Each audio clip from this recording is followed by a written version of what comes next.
You just need at most 2 hours to write a 20 to 30 page comic book script.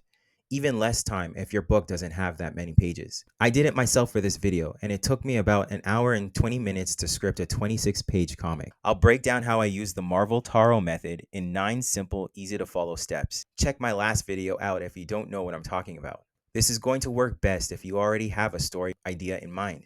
If you don't, check out this video for inspiration. Step 1. Just like with everything, Jesus is going to lay the foundation. I go in depth in this video, but these plot points are the sequence of events for the story from beginning to end. Step 2. Just number them like this.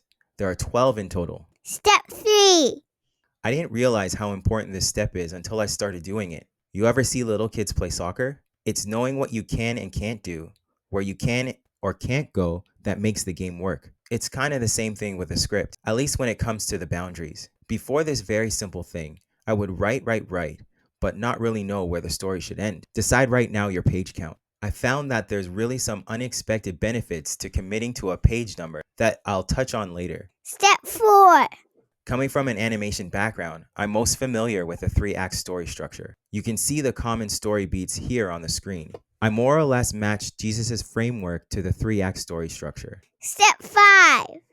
Have you ever read any stories where it feels like it's lost the plot somehow?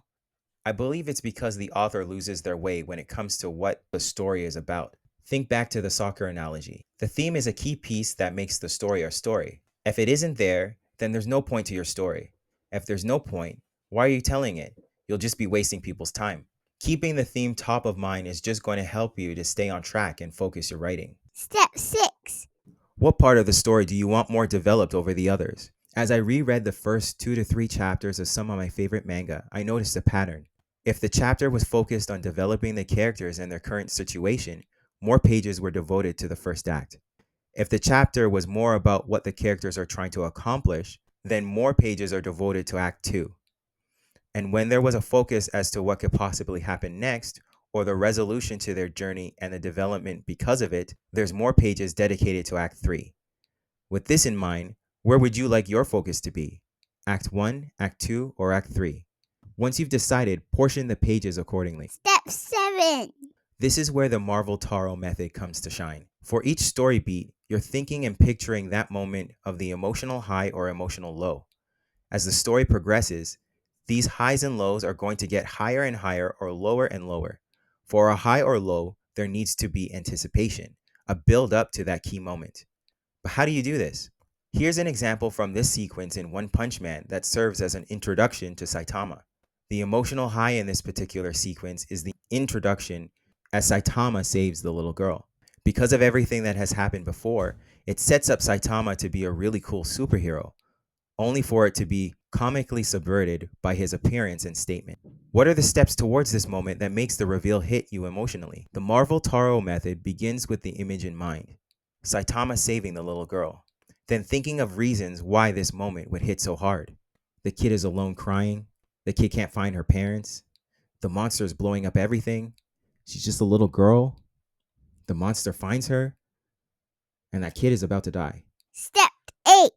We then place these thoughts in a sequence of events leading up to the heroic moment of Saitama saving the kid, adding what's necessary to make these moments flow nicely into each other. For example, in the moment where the monster is about to kill the little girl, the anticipation is built by adding extra steps to show how the monster will try to kill the girl.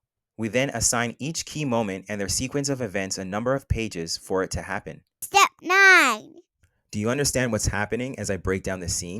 Each moment that builds to the emotional key moment becomes a panel or series of panels on the page. This is one of the benefits I was referring to earlier on. Having page and panel constraints forces you to become more creative as to how you want your story to be told visually. For One Punch Man, the whole sequence is 6 pages, with a max of 3 panels per page. You can also see that the size of the panel gives you more time to take in what's happening, further building up the tension. If your scene needs more time to build, break the scenes down even further. Step 10. Step everything. Now, if you want to try this out for yourself and save even more time scripting your comic or manga, I'll leave a link in the description to a Google Doc where you can download it for yourself.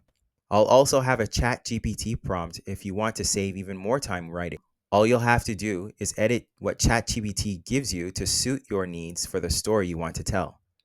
Thank you so much for watching, and God bless.